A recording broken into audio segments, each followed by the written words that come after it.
Hello students, कैसे हैं आप लोग। आई होप कि आप बहुत अच्छे होंगे। और आज हम पढ़ने वाले हैं BSc 6 semester physics unit first semiconductors junctions के बहुत सारे के सारे इंपॉर्टेंट मल्टीपल चॉइस क्वेश्चन जो इस साल पेपर में आने वाले हैं। ओनली 40 एमसीक्यू और हमारी पूरी की पूरी यूनिट फिनिश। और इन 40 एमसीक्यू में मैंने वो क्वेश्चन भी ऐड करे हैं जो इस साल दूसरी यूनिवर्सिटी के एग्जाम पेपर में आ चुके हैं। अब आप देखना कौन कौन से क्वेश्चन ऐसे हैं जो दूसरी यूनिवर्सिटी के एग्जाम पेपर में आए हुए हैं। पेपर सेकंड है analogue and digital electronics and applications, और इसको भी हमने दो भागों में डिवाइड करा है। पार्ट ए का नाम है analogue electronic circuits and part B का नाम है इसका डिजिटल इलेक्ट्रॉनिक्स। चलिए साहब, मैं यूनिट फर्स्ट स्टार्ट करता हूँ। सेमीकंडक्टर जंक्शन यूनिट का नाम याद करना बहुत ज़रूरी है, ठीक है। कुछ याद हो ना हो पर यूनिट का नाम याद जरूर होना चाहिए आपके। चलिए साहब, पहला क्वेश्चन मैं लेता हूं। एक पी प्रकार का अर्धचालक होता है, जल्दी फास्ट बताएं मुझे। ऑप्शन नंबर ए है, बी है, सी है, डी है। यानी कि धनात्मक आवेशित होता, वैद्युत उदासीन होता, ऋणात्मक आवेशित होता, उपर्युक्त सभी। तो P4 होता पॉजिटिव। इसका मतलब है पहले क्वेश्चन बिल्कुल ईजी है, ठीक है। तो एक पी प्रकार का अर्धचालक होता है। 12th क्लास में आपने अर्धचालक भर भर के पढ़े। अच्छा बताओ, पढ़े नहीं पढ़े आपने 12th क्लास में? 12th क्लास फिजिक्स चैप्टर 14 में लास्ट में जो इलेक्ट्रॉनिक्स है, भर भर के पूरा अर्धचालक डायोड उसमें दे रखे हैं। चलिए साहब, एक पी प्रकार का अर्धचालक होता है तो इसका ऑप्शन राइट है मेरे दोस्त, वो है मेरे पास ए नंबर, ठीक है। धनात्मक आवेशित होता है क्योंकि P4 पॉजिटिव। और पी टाइप अर्धचालक में बहुसंख्यक आवेश वाहक कोटर होते हैं जिसको आप होल्स कहते हो, ठीक है। यहाँ पे होल्स बोला जाएगा इन कोटर को। चलिए साहब, मैं आगे बढ़ाता हूँ, आप ए पे टिक लगाएं। क्वेश्चन नंबर 2 है मेरे पास, शुद्ध अर्धचालक में नियंत्रित मात्रा में अशुद्धि मिलाने की प्रक्रिया है। बहुत बढ़िया। ए नंबर है अपमार्जन, इसका जो सी नंबर दे रखा है अपमिश्रण, बी नंबर दे रखा है खोदन, अपद्रव्य। थोड़ा बी सी ऊपर नीचे हो गए हैं, कोई दिक्कत नहीं है। शुद्ध अर्धचालक में नियंत्रित मात्रा में अशुद्धि मिलाने की प्रक्रिया है। अपमार्जन होगी, अपमिश्रण होगी, खोदन होगी या अपद्रव्य होगी। तो इसमें जो अपमिश्रण दे रखा है ना इसका मेरे दोस्त, अपमिश्रण जो दे रखा है इसका ये वाला, ये अपमिश्रण बोलते हैं इसको। डोपिंग हिंदी में बोलते हैं इसको हिंदी में इंग्लिश में डोपिंग कहते हैं और हिंदी में बोलते हैं इसको हम अपमिश्रण, ठीक है। तो इसका जो सी नंबर है वो राइट लगा हुआ। चलिए साहब, मैं आगे बढ़ाता हूँ। सिलिकॉन की बैंड अंतराल ऊर्जा होती है। बहुत बढ़िया है यार। देखो, जर्मेनियम हो गया, सिलिकॉन हो गया। जर्मेनियम की होती है 0.7 इलेक्ट्रॉन वोल्ट, ठीक है।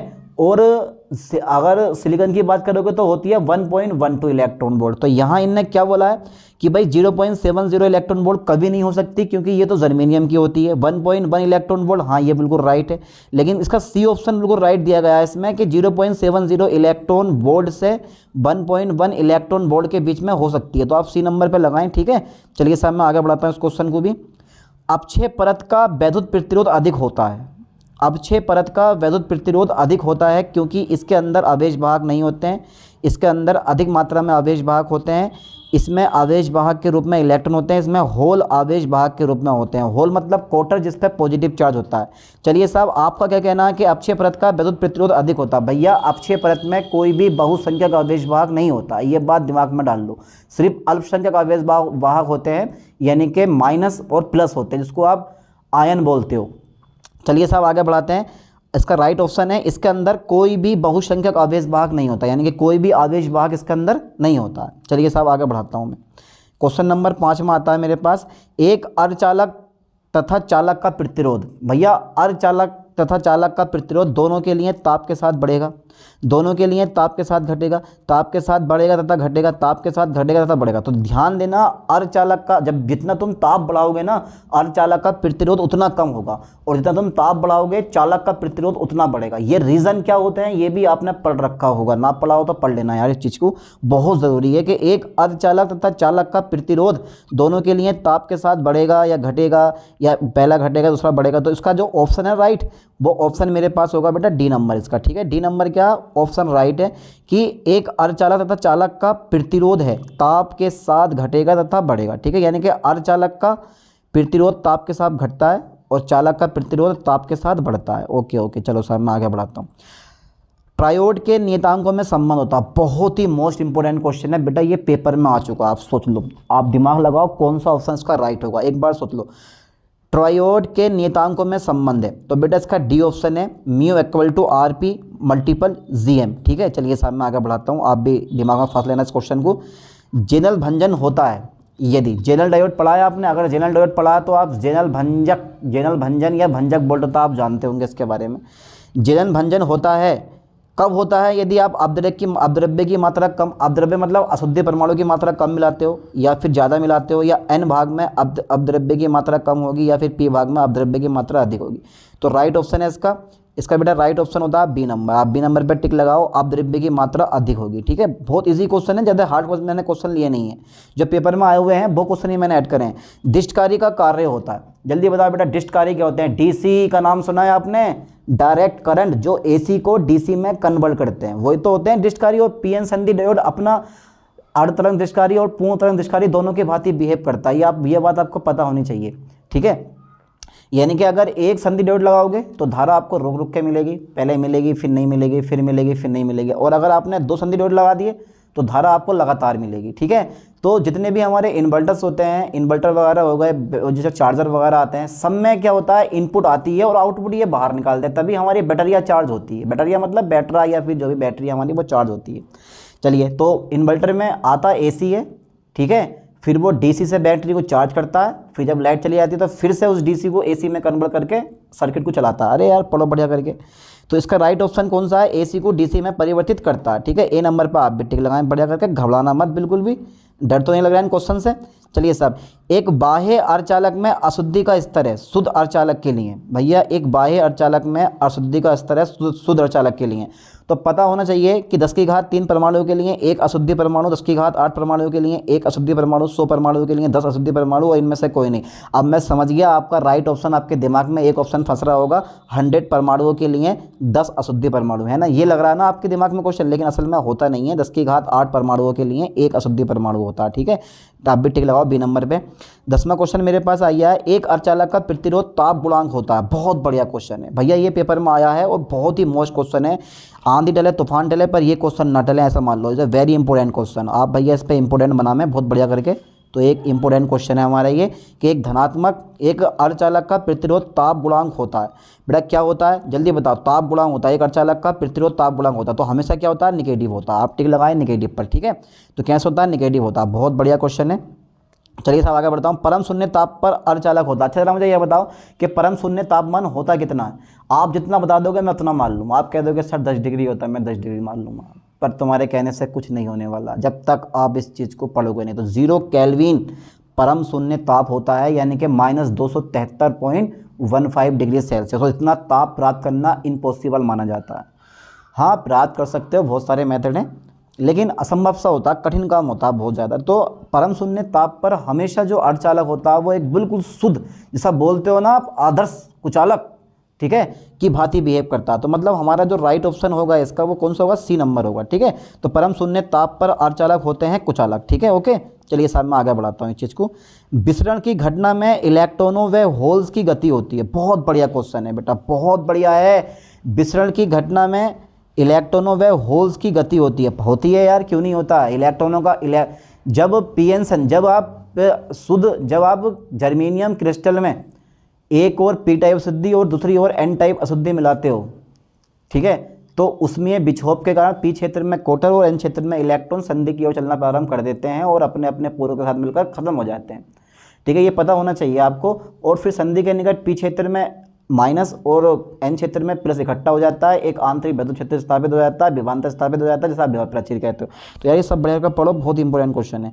तो उस सांद्रता से निम्न सांद्रता की ओर, ठीक है, ये टिक लगा हुआ बढ़िया करके इस क्वेश्चन पे। सी नंबर नहीं बी नंबर इसका, उस सांद्रता से निम्न सांद्रता की ओर। ओके, विसरण की घटना में होती है। विसरण की घटना किस में होती है? तो विसरण की घटना होती है अल्पसंख्यक आवेश भागों में। ठीक है, तो लाइन पे ध्यान देना, अल्पसंख्यक आवेश भागों में विसरण की घटना होती है। चलिए साहब मैं आगे बढ़ाता हूँ। क्वेश्चन नंबर 13 हो गया। 14वां क्वेश्चन, एक पीएन संधि डायोड में इलेक्ट्रॉनों का विसरण होता है। तो पता होना चाहिए यार, एक पीएन संधि डायोड में इलेक्ट्रॉनों का विसरण किधर को होता है?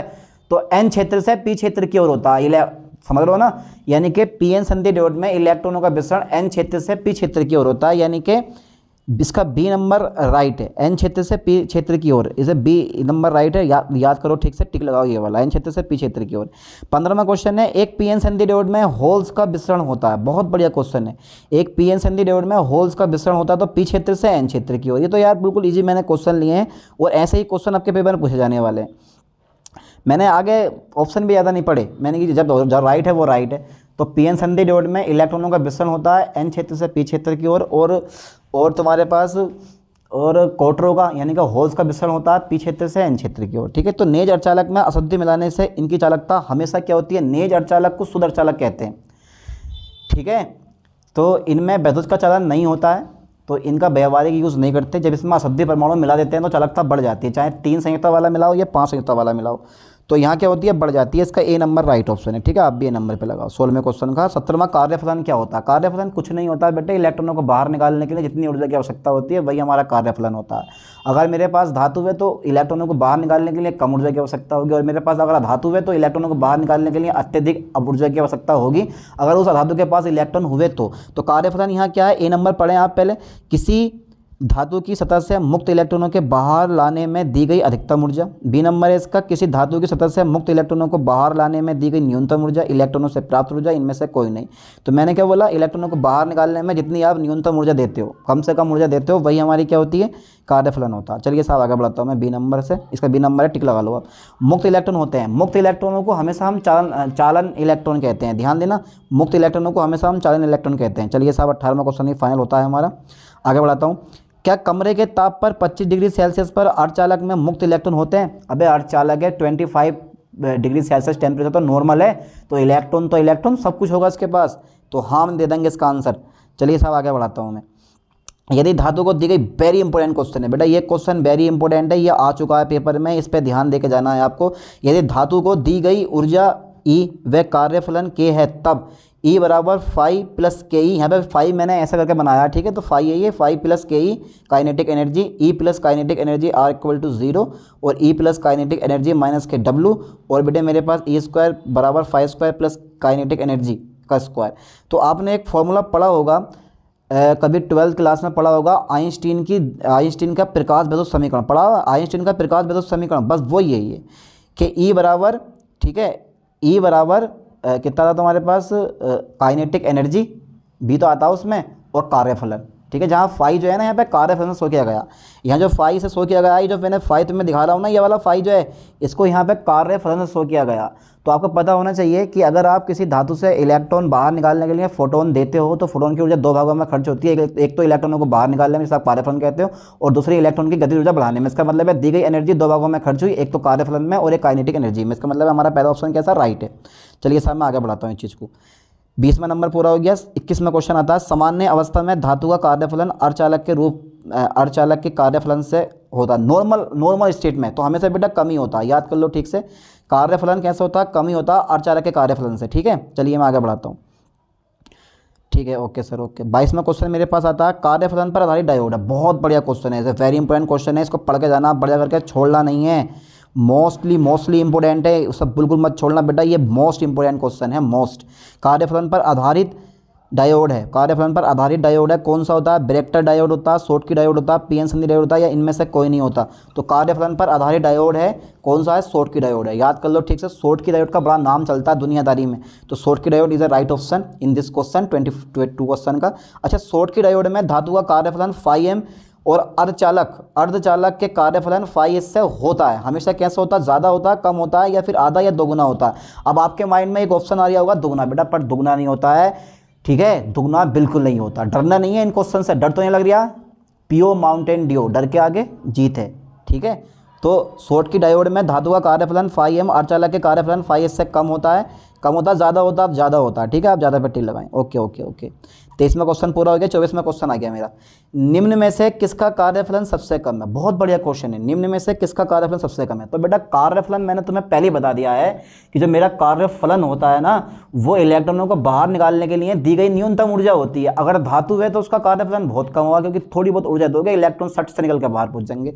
ठीक है, लेकिन अगर कुचाला होगा तो इलेक्ट्रॉन बाहर निकालने के लिए आपको अत्यधिक ऊर्जा की आवश्यकता पड़ेगी। इसका मतलब कार्यफलन क्या हो गया यहाँ पर, कार्यफलन मेरे दोस्त क्या हो गया यहाँ पे, धातु का सबसे ज़्यादा होना चाहिए। तो निम्नलिखित में से किसका कार्यफलन सबसे कम है, तो कुचालक, अर्धचालक, धातु, अतिचालक। तो धातु का क्या मेरे पास कार्यफलन सबसे कम होगा। ठीक है, सबसे कम ऊर्जा इसे देनी पड़ेगी इलेक्ट्रॉनों को बाहर निकालने के लिए। तो सी नंबर पर टिक लगाओ आप भी। ओके, चलिए आगे देखते हैं। कार्यफलन की इकाई होती है इलेक्ट्रॉन वोल्ट, लेकिन यहाँ पे क्या बोला गया, खाली वोल्ट बोल दिया गया, कोई दिक्कत नहीं है, ए नंबर लगा दो, ठीक है, बिना पढ़े आगे को। तो इसमें वोल्ट भी है, वाट भी है, जूल भी है, एम्पियर भी है, तो कार्यफलन की इकाई क्या है मेरे दोस्त, वोल्ट होती है। 25वां क्वेश्चन पूरा हुआ। 26वें क्वेश्चन पे बढ़ते हुए आगे, किस पदार्थ का कार्यफलन अधिक होता है। भैया किस पदार्थ का कार्यफलन अधिक होता है, तो पता होना चाहिए, मैंने बता दिया आपको कि कुचालक से इलेक्ट्रॉन बाहर निकालने के लिए हमें अत्यधिक ऊर्जा की आवश्यकता पड़ती है, अतः कुचालक ही ऐसा पदार्थ है जिसका कार्यफलन सबसे अधिक होना चाहिए। फर्मी ऊर्जा, भैया बहुत ही बढ़िया क्वेश्चन है, इसको भी आप एक मोस्ट की इंपोर्टेंट की श्रेणी में डालें, ऐसे क्वेश्चन तो पेपर में फंसते हैं यार। वेरी इंपॉर्टेंट बनाए भाई इस क्वेश्चन को, is a very important question. पहला ही ऑप्शन सही है इसका, E F are equal to E C plus E B upon 2। ये जो 2 है ना, वो E C plus E B upon दोनों के उसमें 2 है यार, मेरे लिखने में दिक्कत हो गई है थोड़ी सी। E C plus E B upon 2, E C plus E B upon 2, Fermi ऊर्जा का फॉर्मूला ई बी बराबर ई एफ बराबर E C plus E B upon 2। चलिए साहब ए ऑप्शन पे टिक लगा लें, इसका घबराना मत, इजी क्वेश्चन है। चलिए 28वां क्वेश्चन लेता हूँ, द्रव्यमान क्रिया का नियम है, वेरी इंपॉर्टेंट क्वेश्चन, ये क्वेश्चन आ चुका है इस बार पेपर में, ठीक है, जरा ध्यान देना, ये वेरी इंपॉर्टेंट क्वेश्चन है। द्रव्यमान क्रिया का नियम N E N H equal to N I, N E multiple N H equal to N I upon 2, N E N H equal to N I square, N E N H equal to N I square upon 2। तो इसका right option बेटा सी number है, सी number पर आप भी टिक लगाओ बढ़िया करके, ठीक है, घबराना मत बिल्कुल भी इन क्वेश्चन से। गतिशीलता अधिक होती है, गतिशीलता किसकी अधिक होगी, जो कण जितना हल्का होगा उसकी गतिशीलता उतनी ज़्यादा होगी। चेक कर लेते हैं, गतिशीलता अधिक होती है इलेक्ट्रॉनों की होती है, होल्स की होती है, दोनों की समान होती है, इनमें से कोई नहीं। तो पहला ऑप्शन मेरे पास राइट है इसका, आप भी पहले ऑप्शन पे टिक लगाएं कि सर जो मेरे पास है इलेक्ट्रॉन, यानी कि इलेक्ट्रॉन की जो गतिशीलता है वो अधिक होती है। क्यों होती है पूछोगे नहीं भाई, क्यों होती है, क्यों बताओ ज़रा रीज़न। तो इसलिए अधिक होती है क्योंकि भैया इलेक्ट्रॉन जो होता है वो क्वार्टर सा हल्का कण होता है। एक चीज़ मैं और बता दूं आपको, ऊपर रह गया सिस्टम में, जो ये मेरे पास क्वेश्चन है 28वां द्रव्यमान क्रिया का नियम है, तो E4 होता है यहाँ पे इलेक्ट्रॉन और H4 होता है यहाँ पर होल 4 मतलब क्वार्टर होता है, ठीक है। इन दोनों का मल्टीप्लिकेशन NI स्क्वायर आता है, ठीक है। चलिए आगे देखते हैं 29वां नंबर, गतिशीलता अधिक होगी इलेक्ट्रॉन की, इलेक्ट्रॉन की गतिशीलता होल से अधिक होती है। देखो आगे ये वाला क्वेश्चन, इलेक्ट्रॉन की गतिशीलता होल से अधिक है, क्यों है, कोई रीज़न है, इलेक्ट्रॉन की गतिशीलता होल से अधिक है क्यों, क्योंकि होल से हल्के होते हैं, होल से भारी होते हैं, नकारात्मक आवेश होता है, इनमें से कोई नहीं। तो इसका पहला ऑप्शन सही है मेरे पास, ए नंबर, होल से हल्के होते हैं। ये कैसे होते हैं बेटे, होल से हल्के होते हैं ये। पीएन संधि डायोड पर विभव प्राचीर संबंधित है भैया, पीएन संधि डायोड पर विभव प्राचीर संबंधित है बहुसंख्यक आवेश भागों से, अल्पसंख्यक आवेश भाग से, या ए बी दोनों से, या स्थिर दाता व ग्राही आयन से। बेटा पीएन संधि डायोड में मैंने बता दिया तो मैं आयन इकट्ठे हो जाते हैं, उधर पी क्षेत्र में ऋणात्मक आयन और एन क्षेत्र में धनात्मक आयन इकट्ठे हो जाते हैं, एक आंतरिक वैद्युत क्षेत्र स्थापित करते हैं। इसका मतलब है हमारा राइट ऑप्शन कौन सा, डी है। बाकी बहुसंख्यक आवेश वाहक पीएन संधि पर रुकते नहीं हैं, वो हमें चलते रहते हैं, क्योंकि उनका काम होता है विद्युत धारा को प्रवाहित करना, और वो लगातार गति करते हैं, मोशन करते हैं, खत्म होते रहते हैं, नए बनते रहते हैं। लेकिन ये बेचारे जो होते हैं ना अल्पसंख्यक आवेश वाहक, जिसको आप बोलते हो आयन, दाता आयन और ग्राही आयन, यही बेचारे वो करते हैं, परेशान करते हैं संधि को। हटाओ जरा इसको, आगे देखते हैं।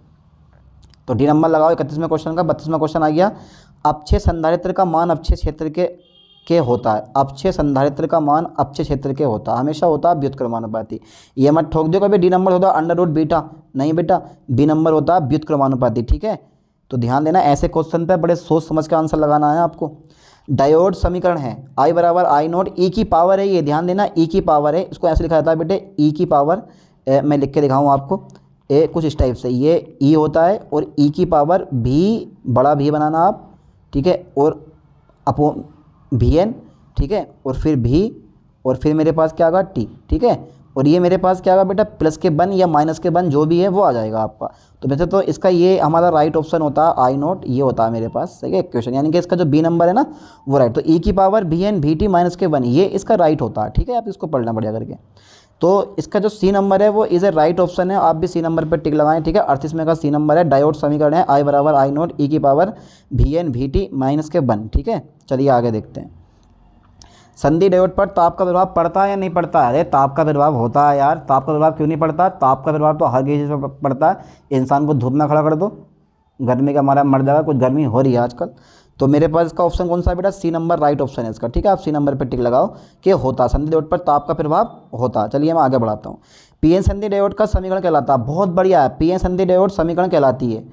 क्या कहलाती है? पी एन संधि डायोड समीकरण का एक दूसरा नाम होता है, क्या नाम होता है? जल्दी बताओ मुझे बेटे। रिचर्डसन डुसमैन समीकरण, रिचर्डसन डुसमैन समीकरण, ओविन समीकरण, बोल्ट्जमान समीकरण, सोकले डायोड समीकरण। तो सोकले डायोड समीकरण is a right option. Very important question है, ये पढ़ के जाना है, इस साल ये आपके यहाँ पे पेपर में पक्का फंसेगा, भले ही किसी दूसरी यूनिवर्सिटी में आया हो ना आया हो, लेकिन आपके यहाँ पक्का फंसेगा। चलिए साहब आगे देखते हैं। सोकले डायोड समीकरण है, ठीक है, सी नंबर इसका राइट है, लगा देना आप। अरे यार इसमें थोड़ा सा मिस्टेक हो गई है, सी नंबर 2 बार हो गए हैं, तो जो डी नंबर करना इसको आप, इसको जो है ना आप डी नंबर करना बढ़िया करके, तो डी जो है मेरे पास इज अ राइट ऑप्शन होगा, सोकले डायोड समीकरण। ठीक है, चलिए कोई दिक्कत नहीं है, ये बनाते हुए मिस्टेक हो गई थोड़ी सी। आगे बढ़ाते हैं। 36वां क्वेश्चन आ गया। अब यार जो 36वां क्वेश्चन जो है ना वो है मेरे पास, एक अर्धचालक की कुल चालकता sigma equal to sigma N plus sigma P. ठीक है, ध्यान देना, एक अर्धचालक की कुल चालकता sigma equal to sigma N plus sigma P, इसका ए नंबर है N I mu N plus P I mu P. ठीक है, खाली एन है यहाँ पे, ऑलरेडी एन है, देखो यहाँ पे खाली एन दे रखा है। ठीक है, आगे बढ़ाते हैं। और मेरे पास N square mu N plus P square mu P, N square mu N, और डी नंबर इसका पी स्क्वायर म्यू पी। तो इसका ना, इसका जो ऑप्शन लगाओगे ना आप राइट ऑप्शन, ये बहुत इंपॉर्टेंट क्वेश्चन है इसलिए मैंने लिया यार ये। ठीक है, वेरी इंपॉर्टेंट क्वेश्चन है ये वाला। एक अर्धचालक की कुल चालकता होती है N mu N plus P mu P. ठीक है, इसको याद कर लो ठीक से। ओके, चलिए साहब आगे बढ़ाता हूँ मैं, इस क्वेश्चन को हटाओ, ए नंबर पे टिक लगाओ, सोच के जाना, समझ के जाना इस क्वेश्चन को। फर्मी स्तर में इलेक्ट्रॉनों के पाए जाने की प्रायिकता होती है 100%, 50%, 25%, 0%। तो बेटा 50% होती है, याद कर लो ठीक से। फर्मी स्तर में इलेक्ट्रॉन पाए जाने की प्रायिकता 50% होती है। 38वां क्वेश्चन है, एन प्रकार के अर्धचालक में बहुसंख्यक वाहक होते हैं। एन प्रकार के अर्धचालक में बेटा इलेक्ट्रॉन होते हैं। पूछेगा पी प्रकार के अर्धचालक में, पी टाइप अर्धचालक में कौन सा बहुसंख्यक आवेश वाहक होते हैं? तो क्वार्टर होते हैं। चलिए साहब, इसका जो बी ए नंबर है लगा दो, ए नंबर। तो एन प्रकार के अर्धचालक में बहुसंख्यक आवेश वाहक कौन से होते हैं? बहुसंख्यक वाहक होते हैं, कौन से? इलेक्ट्रॉन होते हैं। चलिए आगे बढ़ाता हूँ मैं। 39वां क्वेश्चन, शुद्ध अर्धचालक में वर्जित ऊर्जा अंतराल होता है। शुद्ध अर्धचालक में वर्जित ऊर्जा अंतराल कितना होता है? 0.1 electron volt, 10 electron volt, 1.0 electron volt, 0 electron volt, यानी कि 2 इलेक्ट्रॉन वोल्ट से कम होता है, अब चाहे कितने भी हो। तो ये होता है 1.0 इलेक्ट्रॉन वोल्ट। ठीक है, याद कर लो ठीक से, 1.0 electron volt. Okay okay okay, शुद्ध अर्धचालक के लिए। एक क्वेश्चन हो रह गया, विभव प्राचीर पर होते हैं। बेटा विभव प्राचीर पर क्या होते हैं? विभव प्राचीर किसे कहते हैं? संधि के दोनों ओर, यानी कि संधि के सिरों पर एक विभवांतर स्थापित हो जाता है, जिसे विभव प्राचीर कहते हैं। जर्मेनियम के लिए विभव प्राचीर का मान 0.3 वोल्ट होता है, और सिलिकॉन के लिए विभव प्राचीर का मान होता है 0.7 वोल्ट। तो यहाँ पे जो आगा विभव प्राचीर पर होते हैं स्थिर आयन। ठीक है, क्या होते हैं? स्थिर आयन होते हैं, विभव प्राचीर पर होते हैं स्थिर आयन। चलिए साहब, तो यहाँ तक मेरे पास 40 क्वेश्चन पूरे हो गए हैं, और इन 40 क्वेश्चन को आप बढ़िया करके पढ़ के जाना है, कोई भी क्वेश्चन छोड़ना नहीं है, और इन्हीं क्वेश्चन में से आपका पेपर सेट आएगा बिल्कुल, यानी कि आपका पेपर बनकर आएगा। ठीक है, तो ये क्वेश्चन पढ़ने बड़े ज़रूरी हैं भैया, क्वेश्चन मत छोड़ना कोई भी, पेपर में लगा कर आना। और हाँ, एक चीज़ और बता दूं, लगभग आपके अगर 100 क्वेश्चन का पेपर है तो उसमें से आपको 60, 70 या 80 क्वेश्चन करने होंगे। मान लो 75 का पेपर आया तो उसमें से आपको 60 क्वेश्चन करने होंगे। ठीक है, या फिर 65 क्वेश्चन करने होंगे। बहुत सारी यूनिवर्सिटी 75 क्वेश्चन देती है, और बहुत सारी यूनिवर्सिटी के एग्जाम इस बार 100 क्वेश्चन वाले भी हुए हैं। ठीक है, तो बेटा बेटर यही है कि आप जो है ना इसको बढ़िया करके प्रिपेयर करो, मेहनत करके, और इन्हीं क्वेश्चन को बढ़िया करके याद करो। ठीक है, और यही क्वेश्चन पेपर में आपके आने वाले हैं। चलिए साहब, मिलते हैं नेक्स्ट वीडियो में नेक्स्ट लेक्चर के साथ। थैंक्स।